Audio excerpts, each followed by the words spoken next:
A Bruxa Zarate.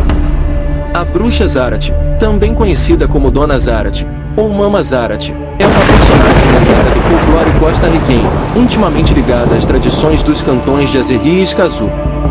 Trata-se de uma mulher, na maioria dos casos de etnia indígena, que possui grandes poderes mágicos. É descrita como bruxa ou curandeira e que tem seus domínios em 2 encantos, localizados nas pedras de Azerri e São Miguel de Escazú. Ela é a mais conhecida e poderosa das bruxas das lendas da Costa Rica. Na maioria das lendas em torno dessa personagem, ela é apresentada como uma mulher gentil, mas muito poderosa, que poderia ajudar o pobre dando vegetais que depois magicamente se transformavam em ouro. Como ela poderia lançar feitiços e maldições sobre aqueles que a trataram injustamente, tornando-se um personagem amado e temido ao mesmo tempo. Existem muitas histórias sobre a Bruxa Zarate, mas a mais famosa de todas é a que conta como ela se apaixonou por um conquistador espanhol que ela transformou em pavão depois que ele a rejeitou. Existem várias descrições físicas da Bruxa Zarate. Zarate era uma mulher branca, baixa, gorda, tinha grandes olhos negros com um olhar feroz e malicioso. Quando ela falava, suas sobrancelhas se moviam com frequência e sempre cacarejando durante a conversa. Usava o cabelo em 2 tranças e mesmo assim, seu andar era ritmado e muito segura, mas também tendia a curar os enfermos. Quando ela conheceu um caso triste, ela deu a eles uma cesta de frutas que se transformou em pedras preciosas de ouro e prata quando eles chegaram em casa. Após o feitiço da pedra, que recebeu o nome de Azerri, novos pioneiros chegaram para construir suas tendas, sem saber que dentro daquela pedra Zarate vive com o esplendor de um sultão dos contos de fadas do Oriente. À noite, ela abriu a pedra e abrigou todos os animais, inclusive o pavão, que mantém amarrado com uma corrente de ouro. Outra história conta que em sua juventude, Zarate foi uma Diana caçadora, comparando-a a Diana, deusa romana da lua e da caça. Segundo esta mesma história, Zarate teria sido iniciada na feitiçaria quando conheceu outro personagem lendário nas montanhas, o Dono da Montanha. A bruxa vivia sozinha em seus encantos, e em outra lenda, é mencionado que ele teria Tulevieja, outro personagem folclórico da Costa Rica, como companheiro no encanto da Pedra de São Miguel. Ele tinha vários animais de estimação, um papagaio, um gato, pombas, cobras, animais da montanha e um pavão, este último seu animal de estimação favorito, que prendeu a uma de suas patas com uma corrente de ouro. Esses animais eram na verdade pessoas que ela havia transformado por ter ousado entrar em seu domínio, com exceção do pavão, que na verdade é o conquistador espanhol de origem andaluza Bayardo Pérez Colman, que se apaixonou por ele e ele a rejeitou, e a quem ela prometeu voltar à sua forma original assim que aceitasse ser seu marido. Em relação à sua personalidade, ela é descrita como vingativa, hierática e distante, imponente, humilde, caridosa, especialmente com os pobres, gentil e compassiva. Poderes. Há uma das lendas da Bruxa Zarate, narra como ela transformou o conquistador espanhol que tinha se apaixonado e transformou em pavão. As histórias descrevem vários poderes da Bruxa Zarate. Ela pode lançar maldições que mudam o caráter das pessoas, transformando homens inteligentes em desajeitados, os espertos em ignorantes, os virtuosos em aproveitadores, os liberais em hipócritas, os medidos e prudentes em perdulários, para as mulheres silenciosas, descontraídas e falantes. Em uma das histórias é descrito que ela pode restaurar a virgindade das donzelas. Um dos poderes mais representativos é sua capacidade de metamorfose, transformando pessoas em animais, ou ela mesma pode se transformar em animal para fugir de alguma encrenca. Da mesma forma, ela pode se comunicar com os mortos e outros seres metafísicos. Ela pode transmutar vegetais e frutas em ouro, algo que ela usa principalmente quando quer ajudar pessoas pobres.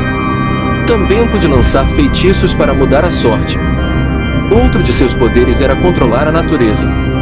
Através da magia, ela poderia mover as pedras de seus amuletos para entrar e sair deles, ou abrigar animais. Além disso, podia produzir terremotos para afastar indesejáveis de seus domínios e até escurecer o céu do lugar.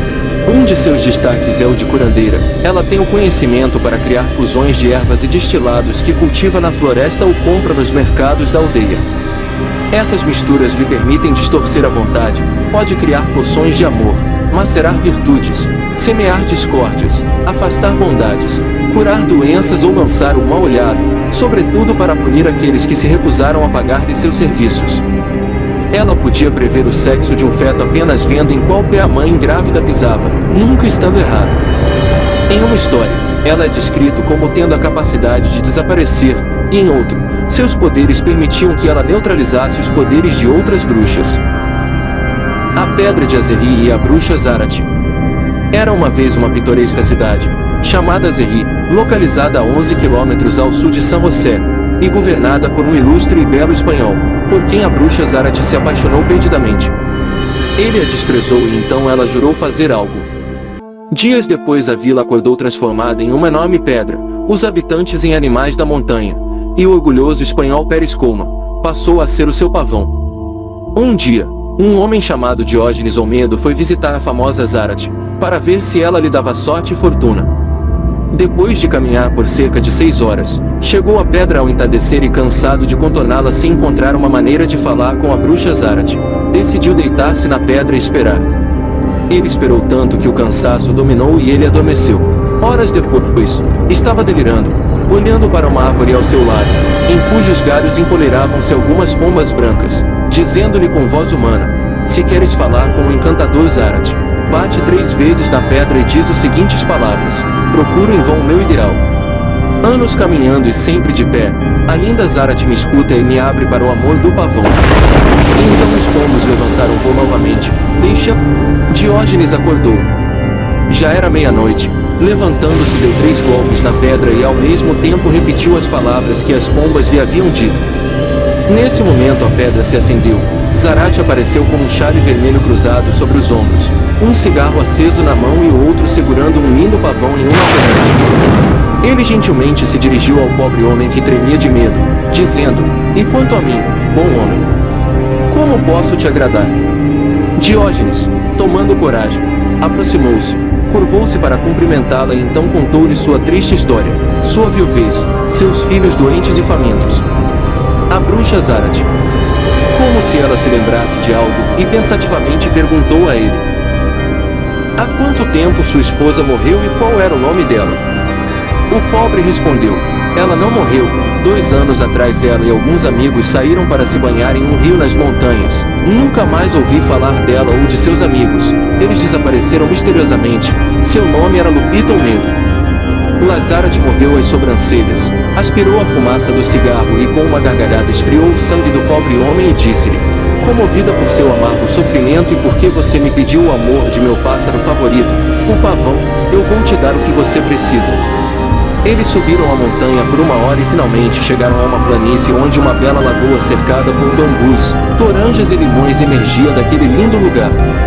A bruxa pegou várias toranjas e disse: aqui está comida para seus filhos. Diógenes encheu seu alforje com as frutas. Naquele momento 12 pombas brancas empoleiradas nos bambus e a bruxa... O pobre homem pensativo e desapontado voltou, carregando nos ombros aquela carga de toranja e na alma a promessa de uma mulher coquete e nojenta. Por que tantos frutos e tantas palavras vãs? Chegando ao meio da estrada e sentindo aquela pesada carga, resolveu aliviá-la, e atirou 6 toranjas de um penhasco até chegar a um rio e desaparecer. Mais aliviado, ele continuou seu caminho. Seus filhos o avistaram e começaram a correr em sua direção, perguntando o que Dona Zarate havia mandado para eles. Diógenes, fingindo alegria, disse-lhes que havia enviado uma bela toranja e que no dia seguinte chegariam 12 pombas brancas para surpreendê-los. As crianças adormeceram naquela noite, esperando o dia seguinte para pegar a pipoca e se divertir com a toranja.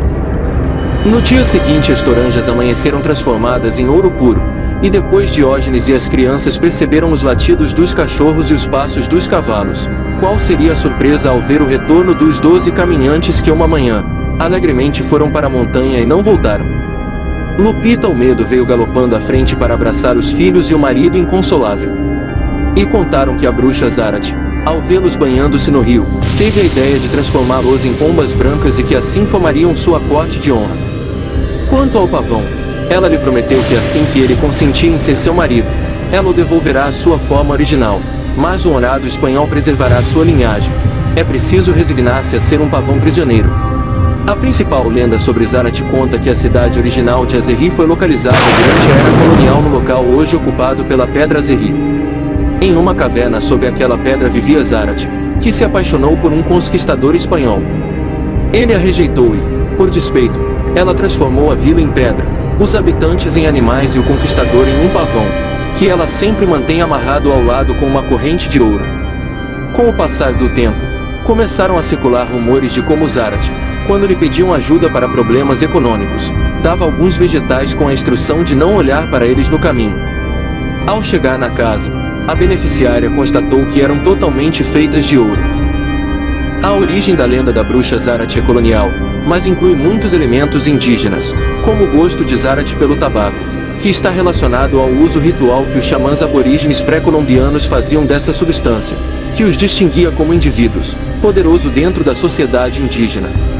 Outro exemplo é a capacidade de Zarat de transformar a si ou aos outros em animais, ligada à capacidade de metamorfose atribuída aos xamãs como parte de sua função mágico-religiosa, bem como ao fato de se comunicar com os mortos, reflexo da função do xamã como intermediário entre o mundo dos vivos e o dos espíritos.